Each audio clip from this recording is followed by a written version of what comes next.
Chapter 15, The Gathering of the Clouds. Now we'll return to Bilbo and the dwarves. All night one of them had watched, but when morning came they had not heard or seen any sign of danger. But ever more thickly the birds were gathering. Their companies came flying from the south, and the crows that still lived about the mountain were wheeling and crying unceasingly above.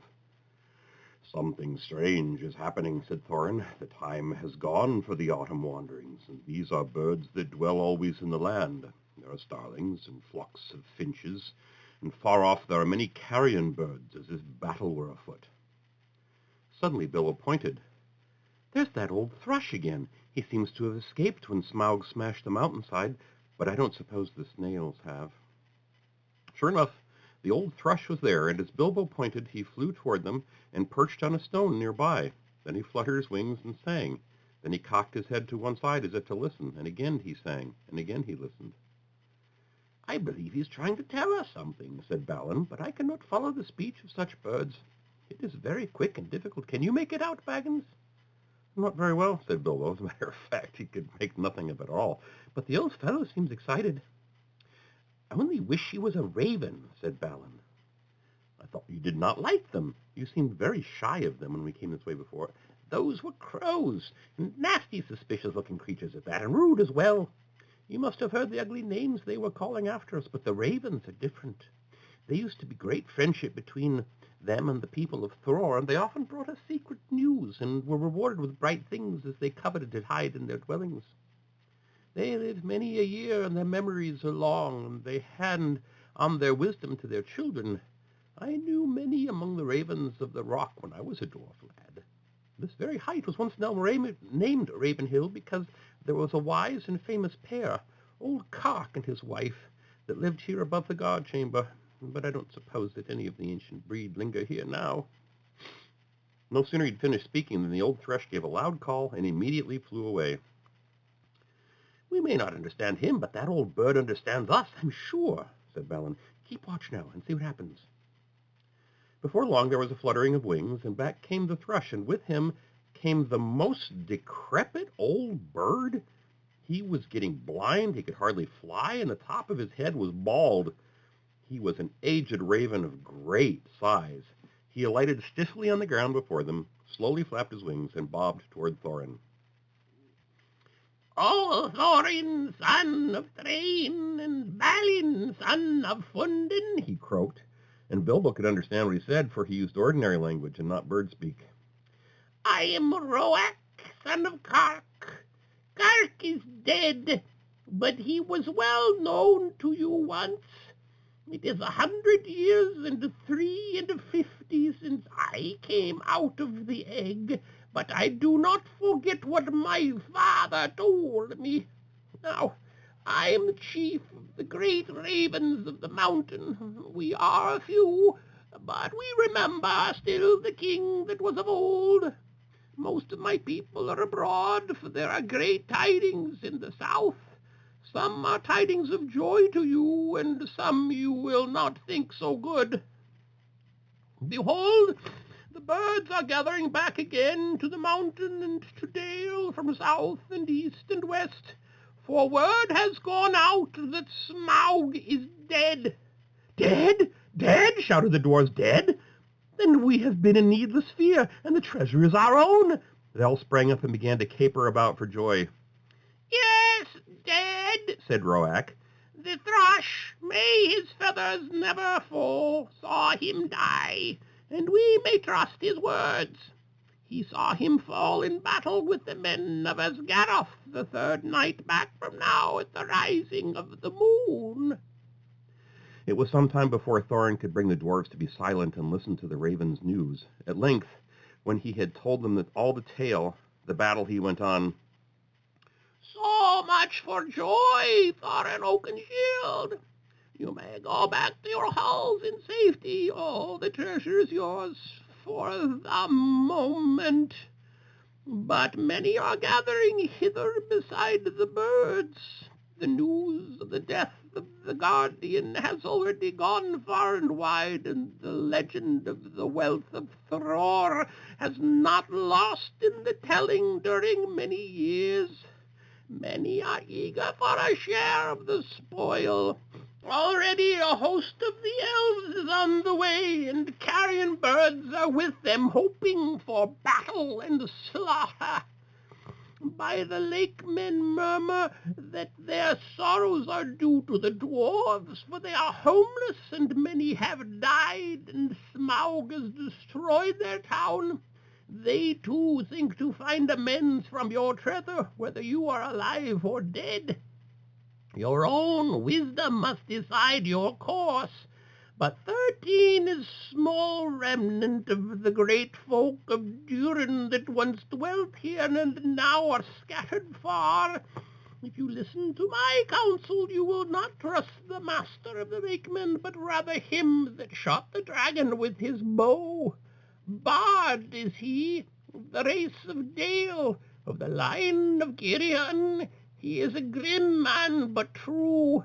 We would see peace once more among dwarves and men and elves after the long desolation, but it may cost you dear in gold. I have spoken. Then Thorin burst forth in anger. Our thanks for that, coxswain. You and your people shall not be forgotten, but none of our gold shall thieves take or violent carry off while we are alive. If you would earn our thanks still more, bring us news of any that draw near. Also, I would beg of you, if any of you are still young and strong of wing, that you would send messengers to our kin in the mountains of the north, both west of here and east, and tell them of our plight, but go specially to my cousin Dain in the Iron Hills, for he has many people, well armed, and dwells nearest to this place. Bid him hasten. I will not say if this counsel be good or bad, but I will do what I can. Then off he slowly flew. Back now to the mountain, cried Thorin. We have little time to lose. And little food to use, cried Bilbo, always practical on such points.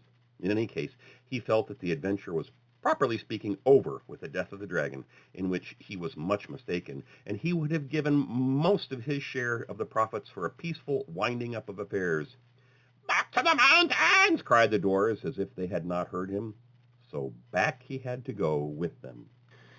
As you have heard some of the events already, you will see that the dwarves still had some days before them. They explored the great caverns once more and found, as they expected, that only the front gate remained open. All the other gates, except of course the small secret door, had long ago been broken and blocked by Smaug, and no sign of them remained. So now they began to labor hard in fortifying the main entrance and making a new path that led from it. Tools were to be found in plenty that the miners and quarriers and builders of old had used, and at such work the dwarfs were still very skilled. As they worked, the ravens brought them constant tidings. In this way they learned that the Elven King had turned aside to the lake and they still had a breathing space. Better still, they heard that 3 of their ponies had escaped and were wandering wild far down the banks of the running river, not far from where the rest of their stores had been. So, while the others went on with their work, Fili and Kili were sent, guided by a raven, to find the ponies and bring back all they could. They were 4 days gone, and by that time they knew that the joined armies of lakemen and elves were hurrying toward the mountain. But now their hopes were higher, for they had food for some weeks with care. Chiefly cram, of course, and they were very tired of it, but cram is much better than nothing. And already the gate was blocked with a wall of squared stones laid dry, but very high and thick across the opening. There were holes in the wall through which they could see, or shoot, but no entrance. They climbed in or out with ladders and hauled stuff up with ropes. For the issuing of the stream, they had contrived a small, low arch under the new wall. But near the entrance they had also so altered the narrow bed that a wide pool stretched from the mountain wall to the head of the fall over which the stream went toward Dale. Approach to the gate was now only possible, without swimming, along a narrow ledge of the cliff to the right as one looked outward from the wall. The ponies they had brought only to the head of the steps above the old bridge, and unloading them there had bidden them to return to their masters and sent them riderless back to the south. There came a night when suddenly there were many lights as of fires and torches away south in Dale before them. They have come, called Balin, and their camp is very great. They look to have come into the valley under the cover of dusk along both banks of the river. That night the dwarves slept little. The morning was still pale when they saw a company approaching. From behind their wall, they watched them come up to the valley's head and climb slowly up. Before long, they could see that both men of the lake, armed as if for war, and elvish bowmen were among them. At length, the foremost of these climbed the tumbled rocks and appeared at the top of the falls, and very great was their surprise to see the pool before them, and the gate blocked with a wall of new-hewn stone. As they stood pointing and speaking to one another, Thorin hailed them. "Who are you," he called in a very loud voice, "that come as if in war to the gates of Thorin, son of Thrain, king under the mountain, and what do you desire?" But they answered nothing. Some turned swiftly back, and the others, after gazing for a while at the gate and its defenses, soon followed them. That day the camp was moved to the east of the river, right between the arms of the mountain. The rocks echoed then with voices and with song, as they had not done for many a day. There was a sound, too, of elven harps and of sweet music, and as it echoed up toward them, it seemed that the chill of the air was warmed, and they caught faintly the fragrance of woodland flowers blossoming in the spring. Then Bilbo longed to escape from the dark fortress and go down and join in the mirth and feasting by the fires. Some of the younger dwarves were moved in their hearts, too, and they muttered that they wished things had fallen out otherwise, and that they might welcome such folk as friends. But Thorin scowled. Then the dwarves themselves brought forth harps and instruments regained from the hoard, and made music to soften his mood. But their song was not an elvish song, and was much like the song they had sung long before in Bilbo's little Hobbit hole.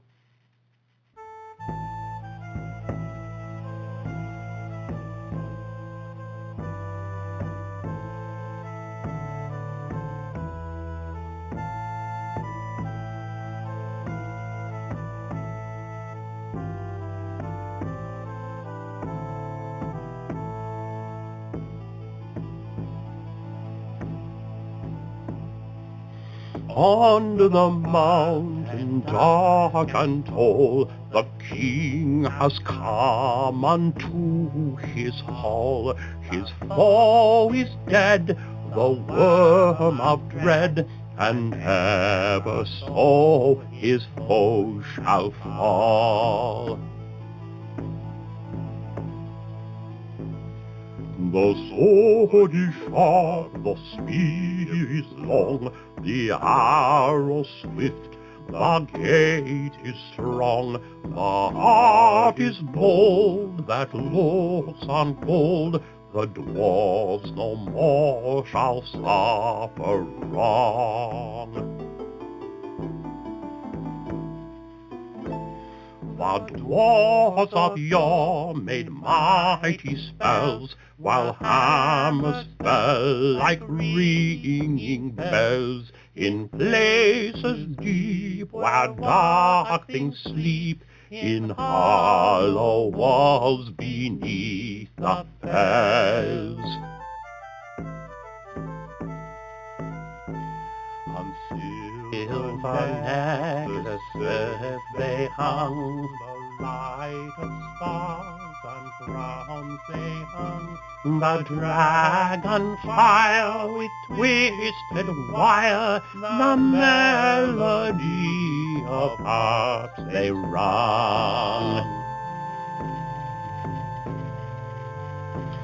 The mountain throne once more is freed. O wandering folk, the summons heed. Come haste across the waste. The king of friend and kin has need. Now call we over mountains cold, come back unto the caverns old. Here at the gates the king awaits, his hands are rich with gems and gold.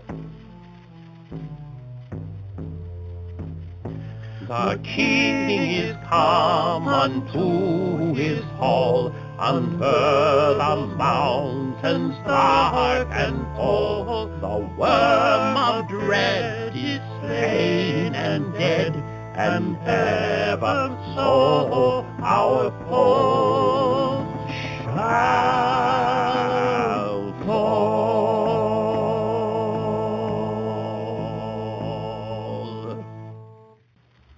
The song appeared to please Thorin, and he smiled again and grew merry.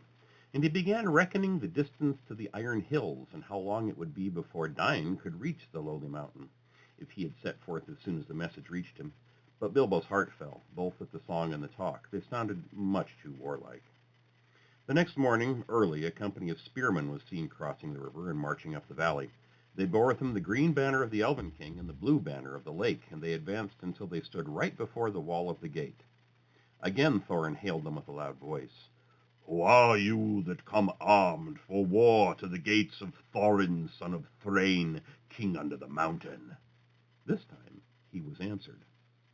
A tall man stood forward, dark of hair and grim of face, and cried, "Hail, Thorin! Why do you fence yourself like a robber in his hold? We are not yet foes, and we rejoice that you are alive beyond our hope. We came expecting to find none living here, and now we are met. There is a matter of parley and of counsel." "Who are you, and of what would ye parley?"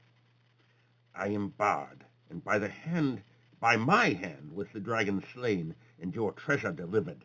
It is not a matter that concerns you. Moreover, I am by right descent the heir of Girion of Dale, and in your hoard is mingled much of the wealth of the halls and towns which old Smaug stole. Is not that a matter of which we may speak? Further, in his last battle, Smaug destroyed the dwellings of the men of Asgard, and I am as yet a servant of their master. I would speak for him and ask whether you have no thought for the sorrow and misery of his people. They aided you in your distress, and in recompense you have thus far brought ruin only, though doubtless undesigned." Now these were fair words and true, if proudly and grimly spoken, and Bilbo thought that Thorin would at once admit what justice was in them. He did not, of course, expect that anyone would remember that it was he who discovered all by himself the dragon's weak spot, and that just as well, for no one ever did. Not reckon with the power that gold has upon which a dragon has long brooded, nor with dwarvish hearts. Long hours in the past days Thorin had spent in the treasury, and the lust of it was heavy on him. Though he had hunted chiefly for the Arkenstone, yet he had an eye for many other wonderful things that were lying there, about which were wound old memories of the labors and the sorrows of his race. "You put your worst cause last in the chief place," Thorin answered. "To the treasure of my people no man has a claim, because Smaug, who stole it from us, also robbed him of life or home. The treasure was not his, that his evil deed should be amended with a share of it. The price of the goods and the assistance that were received of the lakemen we will fairly pay in due time, but nothing will we give, not even a loaf's worth, under threat of force. While an armed host lies before our doors, we look on you as foes and thieves. It is in my mind to ask what share of the inheritance you would have paid to our kindred had you found the hoard unguarded and us slain." "A just question," replied Bard. "But you are not dead, and we are not robbers. Moreover, the wealthy may have pity beyond right on the needy that befriended them when they were in want. And still my other claim remains unanswered. I will not parley, as I have said, with armed men at my gate, nor at all with the people of the Elven King, whom I remember with small kindness. In this debate they have no place. Begone now, ere arrows fly, and if you would speak with me again, first dismiss this elvish host to the woods where it belongs, and then return, laying down your arms before you approach the threshold." "The Elven King is my friend, and he has succored the people of the lake in their need, though he had no claim but friendship on him. We will give you due time to repent of your words. Gather your wisdom ere we return." Then he departed and went back to the camp. Ere many hours were passed, the banner-bearers returned, and trumpeters stood forth and blew a blast. "In the name of Asgaroth and the forest," one cried, "we speak unto Thorin Thrain's son Oakenshield, calling himself the king under the mountain, and we bid him consider well the claims that have been urged, or be declared our foe. At the last he shall deliver 1/12 portion of the treasure unto Bard as the dragon slayer and as the heir of Girion. from that portion Bard will himself contribute to the aid of his Gareth. But if Thorin would have the friendship and honour of the lands about as his sires had of old, then he will give also somewhat of his own for the comfort of the men of the lake." Then Thorin seized a bow of horn and shot an arrow at the speaker. It smote his shield and stuck there, quivering. "Since such is your answer," he called in return, "I declare the mountain besieged. You shall not depart from it until you call on your side for a truce and a parley.